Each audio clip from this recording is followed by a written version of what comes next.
మార్చి 27వ తారీఖు మా పార్టీ అధ్యక్షుడు, మా ముఖ్యమంత్రి వైఎస్ జగన్మోహన్ రెడ్డి గారు బస్సు యాత్ర చేపట్టారు రాష్ట్ర వ్యాప్తంగా.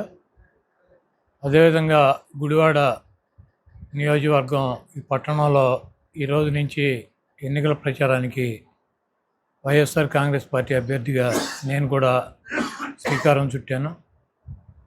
గత 4 సార్లుగా గుడివాడ నుంచి శాసనసభ్యుడిగా నన్ను గెలిపిస్తున్నారు. ఈరోజు జగన్మోహన్ రెడ్డి గారి ప్రభుత్వం వచ్చిన తర్వాత ఈ గుడివాడ నియోజకవర్గంలో 9,000 మందికి టిట్కో ఇళ్ళు, 7,000 మందికి ఇళ్ల పట్టాలు ఇచ్చి ఇళ్ళు నిర్మించే కార్యక్రమం, అదేవిధంగా గుడివాడకి కరెంట్ ఇబ్బందులు లేకుండా 5 సబ్స్టేషన్లు, ఎప్పటి నుంచో పరిష్కారం కానటువంటి ఫ్లైఓవర్ 320 కోట్ల రూపాయలతో మరి ముఖ్యమంత్రి గారి లేఖ ద్వారా సెంట్రల్ గవర్నమెంట్ నుంచి శాంక్షన్ చేయించుకుని అనేక డీబీటీ స్కీముల ద్వారా దాదాపు 2,000 కోట్ల రూపాయల పైన ఈ రాష్ట్రంలో ఈ నియోజకవర్గంలో ఉన్నటువంటి పేదల అకౌంట్లకి మరి ముఖ్యమంత్రి గారు డబ్బులు ఇచ్చారు. అదేవిధంగా ఇళ్ల నిర్మాణానికి కానీ, ఇళ్ల స్థలాలు కొనడానికి కానీ, లేకపోతే 2 మండలాలకి మంచినీటి చెరువు కోసం 47 కోట్ల రూపాయలు, అదేవిధంగా 125 కోట్ల రూపాయలతో ఈ వాటర్ గ్రిడ్ స్కీమ్ కానీ, ఇవన్నీ కూడా పెద్ద ఎత్తున చేపట్టాం. ఇవన్నీ కూడా ప్రజలకి వివరిస్తున్నాం. మంచి స్పందన ఉంది. తప్పకుండా గుడివాడ నియోజకవర్గంలో వైఎస్ఆర్ కాంగ్రెస్ పార్టీ అభ్యర్థిగా నేను గెలుస్తాను. అదేవిధంగా ఈ రాష్ట్రంలో గతంలోకి వచ్చినటువంటి సీట్లు కన్నా అధిక సీట్లతో ముఖ్యమంత్రిగా జగన్మోహన్ రెడ్డి గారు రెండోసారి ప్రమాణ స్వీకారం చేస్తారు. ఇంకా ఆ రోడ్లు కానివ్వండి, డ్రైన్స్, కొన్ని చోట్ల అంటే గుడివాడ మున్సిపాలిటీకి ఆనుకొని ఉన్నటువంటి కొన్ని గ్రామాలకి వాటర్ సమస్యలు ఉన్నాయి. అవి కూడా ఆ గ్రామాలని మున్సిపాలిటీలో విలీనం చేయాలని చెప్పి ప్రపోజల్ పెట్టాం. కొంతమంది దుర్మార్గులు తెలుగుదేశం రాజేంద్రరావు, దింట్యాల రాంబాబు కోర్టులకు వెళ్ళి ఆపారు. అది కూడా జడ్జిమెంట్ స్థాయిలో ఉంది కాబట్టి రాబోయే రోజుల్లో ఆ వాటర్ కానీ, లేకపోతే గుడివాడ పట్టణంలో ఇప్పటికే 23 కోట్ల రూపాయలతో ధనియాలపేట కావచ్చు, ఇందిరానగర్ కాలనీ కావచ్చు, అక్కడ ఉన్నటువంటి కొత్త కాలనీ, వాంబే కాలనీ, అన్నిటికి కూడా 23 కోట్ల రూపాయలతో డ్రైన్లు, సిమెంట్ రోడ్లు కూడా టెండర్లు పిలవడం జరిగింది. ఎన్నికలైనా అవి కూడా పనులు మొదలెడతారు. తప్పకుండా గెలుస్తామన్నటువంటి నమ్మకం ఉంది. ముఖ్యమంత్రిగా జగన్మోహన్ రెడ్డి గారు రెండోసారి ప్రమాణ స్వీకారం చేస్తారు. చంద్రబాబు గారు బీజేపీతో నేను పొత్తు పెట్టుకోలేదు, వాళ్ళే నా దగ్గరికి వచ్చి పొత్తు పెట్టుకున్నారు, ఈసారి నన్ను చూసి ఓటేయండి అంటారు ముస్లిమ్స్. ఇప్పుడు చంద్రబాబు నాయుడు ఈ రాష్ట్రంలో 40 సంవత్సరాల నుంచి ఎవరితో పొత్తులు పెట్టుకుంటాడు, ఎవరన్నా నల్ల షర్ట్లు వేసుకుని తిడతాడు, అందితే జుట్టు పట్టుకుంటాడు, అందకపోతే కాళ్ళు పట్టుకుంటాడు. చంద్రబాబు నాయుడికి అధికారం కావాలి.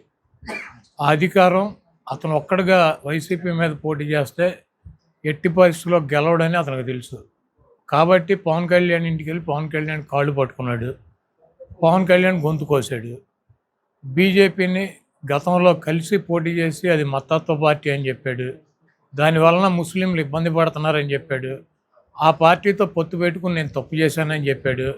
మళ్ళీ ఈరోజు ఢిల్లీ వెళ్ళి పవన్ కళ్యాణ్, చంద్రబాబు 3 రోజులు పడిగాపులు పడి అక్కడ అమిత్ షా గారు చెప్పినటువంటి 6 పార్లమెంట్లు, 10 అసెంబ్లీలు అడిగిని కిక్కురు మనకుండా ఇచ్చి ఈయన వెళ్ళి అక్కడ దేబీమోహం వేసుకుని అడుగు తినేవాళ్ళగా అక్కడ కూర్చుని పొత్తు పెట్టుకుని వచ్చి బీజేపీ ఎవరు అడిగారు? మోడీ గారు అడిగారు, అమిత్ షా అడిగాడు చంద్రబాబుని, బాబు గారు పొత్తు పెట్టుకుందామని. ఇవన్నీ సొల్లు కబుర్లు. ఈ రాష్ట్రంలో ఉన్నటువంటి మైనారిటీస్కి తెలుసు, క్రైస్తవులకి తెలుసు, హిందువులకి తెలుసు.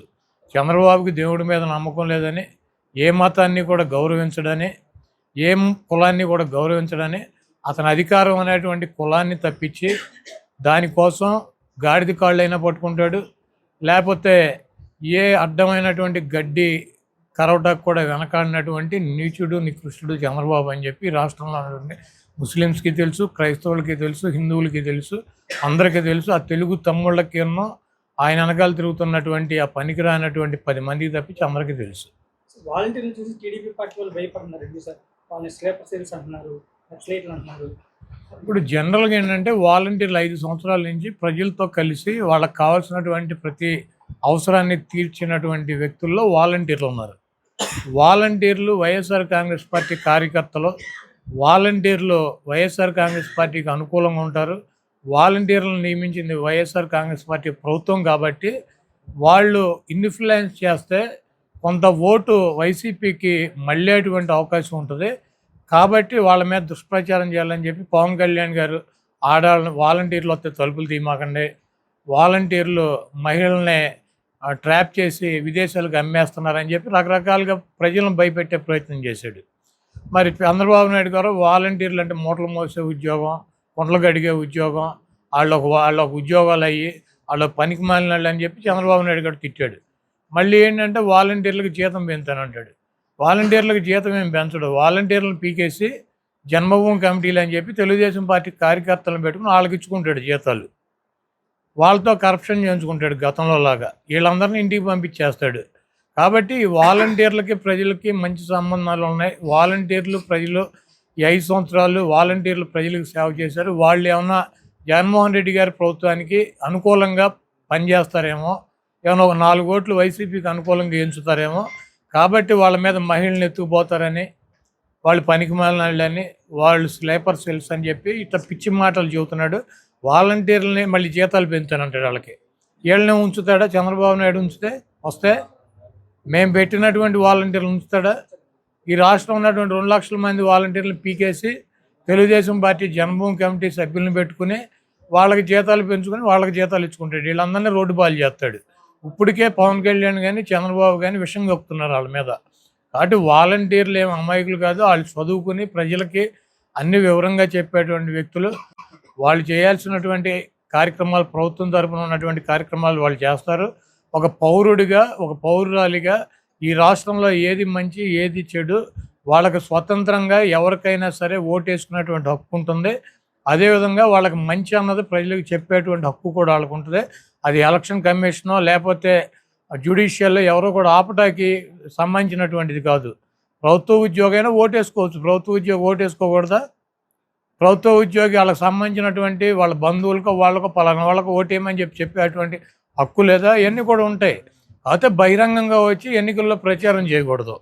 కాబట్టి వాలంటీర్లని నేనే ఉద్ధరిస్తానని కూసేపు, జీతాలు పెంచుతానని కూసేపు, కొంతమంది సేపేమో స్లీపర్ సెల్స్ అని, కొంతమంది సేపేమో పనికి మాలినాళ్ళు మూటలు మోసేవాళ్ళు అని, కొంతమంది ఏమో ఆడపిల్లల్ని ట్రాపింగ్ చేసి విదేశాలకు అమ్ముకుంటున్నారని ఇట్లా రకరకాలుగా ఏం చేయాలో తెలియని పరిస్థితిలో చంద్రబాబు నాయుడు పవన్ కళ్యాణ్ కొట్టుమిట్టాడుతున్నారు. చంద్రబాబు నాయుడికి ఇప్పుడు జరిగే ఎన్నికలు ఆఖరి ఎన్నికలు ఇవి. ఆ తర్వాత ఎన్నికలు అయిపోయినాక జూన్ 4వ తారీఖు తర్వాత చంద్రబాబు నాయుడు పేరు ఎత్తేవాడు కూడా ఈ రాష్ట్రంలో ఎవడు ఉండడు. ఈ వాలంటీర్ వ్యవస్థ అనేది లేకపోతే కరోనా టైం ఎలా ఉంది? ఇప్పుడు వాలంటీర్ అనేవాడు ప్రజలకి ఎంత అవసరమో, ప్రజలతో ఎటువంటి సంబంధాలు ఉన్నాయో, పవన్ కళ్యాణ్ గారు మాట్లాడేటువంటి మాటలో, చంద్రబాబు మాట్లాడేటువంటి మాటలో, వాళ్ళు 10 లక్షల మందితో బహిరంగ సభ అంటాడు. 10 లక్షల మంది బహిరంగ సభలో చంద్రబాబు ఏం మాట్లాడు? మోడీ గారు వచ్చినప్పుడు వాలంటీర్ల గురించి మాట్లాడాడు. అంటే వాలంటీర్ అనేవాడి పేరు చెబితే చంద్రబాబు నాయుడు పోసుకుంటున్నాడు. వాలంటీర్ పేరు చెబితే చంద్రబాబు నాయుడు డైరెక్ట్గా పోసేసుకుంటున్నాడు. ఎందుకు? వాలంటీర్కి ప్రజలకి మంచి సంబంధాలు ఉన్నాయి. వాళ్ళకి వీళ్ళకి ప్రతి వాలంటీర్కి ఒక 50-60 ఇళ్లతో మంచి సంబంధాలు ఉన్నాయి. వాళ్ళు వెళ్ళి కనుక తెలుగుదేశం ప్రభుత్వం అధికారంలోకి వస్తే ఈ రకంగా ఉంటుంది, వైసీపీ అధికారంలోకి వస్తే ఈ రకంగా ఉంటుంది, మీరు జగన్మోహన్ రెడ్డి గారికి ఓటేయమని చెప్తారేమో. చెప్తే ఒక్కొక్క క్లస్టర్లో ఒక 4-5 కుటుంబాలు కనుక మారిపోతే చంద్రబాబు నాయుడుకి వచ్చే 23 సీట్లు కూడా పోయి ప్రతిపక్ష హోదా కూడా పోద్దేమో అని చెప్పి జగన్మోహన్ రెడ్డి గారు వాలంటీర్లను చూసి భయపడుతున్నాడు. వాలంటీర్ అనేది వైఎస్ఆర్ కాంగ్రెస్ పార్టీకి ప్రజలకి మధ్యలో వారధులుగా బ్రహ్మాండంగా పనిచేసినటువంటి వ్యవస్థ అది. ఆ వ్యవస్థనే ఎన్నికల్లో మేము ఉపయోగించుకోవాల్సిన అవసరం లేదు. వాలంటీర్ అనేటువంటి ప్రతి వ్యక్తికి కూడా ఏది మంచి ఏది చెడు వాళ్ళు చదువుకున్న వాళ్ళు, యువకులు ఎక్కువ మంది ఉన్నారు గ్రామ ప్రాంతంలో కానీ పట్టణ ప్రాంతంలో కానీ. వాళ్ళకి ఏది మంచి అనిపిస్తే అది డెఫినెట్గా ప్రజలకు చెబుతారు. వాళ్ళకి ఏది మంచి అయితే, ఏ పార్టీ అధికారం ఉంటే మంచి అయితే అది బెటర్ పార్టీ అని చెప్తారు. డెసిషన్ తీసుకోవాల్సింది అయితే ప్రజలే కదా. చెప్పడం వరకు వీళ్ళ బాధ్యత ఉంటే కాకపోతే బలవంతంగా తీసుకొచ్చి ఆ పార్టీకి వేసేవాళ్ళని ఈ పార్టీకి వేసేవాళ్ళని ఆ పార్టీకి ఓటేయించేటువంటి శక్తి సామర్థ్యాలు అయితే ఎవరికి ఉండవు. కాబట్టి ఇటువంటి వాలంటీర్లు అంత బ్రహ్మాండంగా ఉన్నారు కాబట్టి, ఆ వ్యవస్థ అంతా బ్రహ్మాండమైనటువంటి వ్యవస్థ కాబట్టి చంద్రబాబు నాయుడు పొద్దున ఒకసారి మధ్యాహ్నం ఒకసారి గంటకి వాలంటీర్లు గుర్తొచ్చినప్పుడల్లా బాత్రూమ్కి వెళ్ళి పోసుకుని వస్తున్నాడు. వాలంటీర్లు కూడా బాధపడేది అదేనండి. కరోనా టైంలో ఈ నాయకులందరూ ఎక్కడికి వెళ్ళారు? పవన్ కళ్యాణ్ కానీ, టీడీపీ చంద్రబాబు కానీ, వాళ్ళ దత్తపుత్రుడు కానీ, వీళ్ళందరూ ఎక్కడికి వెళ్ళారు? కరోనా టైంలో 2 సంవత్సరాలు వాళ్ళ దగ్గరికి వెళ్ళి నువ్వు కరోనా వచ్చినప్పట్లో చంద్రబాబు నాయుడు జూమ్ యాప్ అని ఒకటి పెట్టుకున్నాడు. జూమ్ యాప్లోనే దాదాపు సంవత్సరంన్నర జూమ్ యాప్ తప్పించి అక్కడ కనపడలా.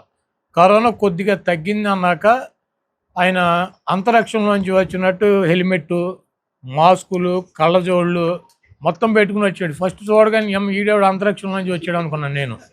చూస్తే కింద చూస్తే ఈ గెటప్ ఇదంతా మన బాబు గారి గెటప్ 40 ఏళ్ళ నుంచి చూడలేక వస్తున్నాం కదా. ఎలిసిపోయినటువంటి అదేది ఎల్లో కలర్ ఎలిసిపోతే ఉంటుంది, అది స్టిఫ్గా ఇస్త్రీ చేసి ఇట్లా పెట్టుకుని వస్తాడు కదా ఇక్కడ దాకా. అది చూసినాక ఈయన ఎక్కడో చూసినట్టు ఉంది, ఎక్కడో చూసినట్టు ఉంది అంటే చంద్రబాబు నాయుడు అని చెప్పి అప్పుడు ఐడియా వచ్చింది. పైన ఇక్కడి నుంచి చూస్తే అంతరిక్షంలోంచి దిగినట్టు వచ్చాడు. కాబట్టి గ్లాసులు పెట్టి, జూమ్ యాప్లు పెట్టి, ఇంటికాడ పడుకున్నటువంటి ఇటువంటి పనికిమాలిన పోరంబోకులకి వాలంటీర్ వ్యవస్థ గురించి వాళ్ళు ప్రాణాలు పోగొట్టుకుంది, ప్రజలకి అందుబాటులో ఉంది, ఇవన్నీ కూడా తెలుసు. కాబట్టి వాళ్ళు అంత భయపడి వస్తున్నారు. ఈరోజు వాలంటీర్ పేరు చెప్తే చంద్రబాబు నాయుడికి వాలంటీర్లు కాదు, ఈ రాష్ట్రంలో ఉన్నటువంటి ప్రజానీకమే రాజకీయ సమాధి కట్టబోతున్నారు.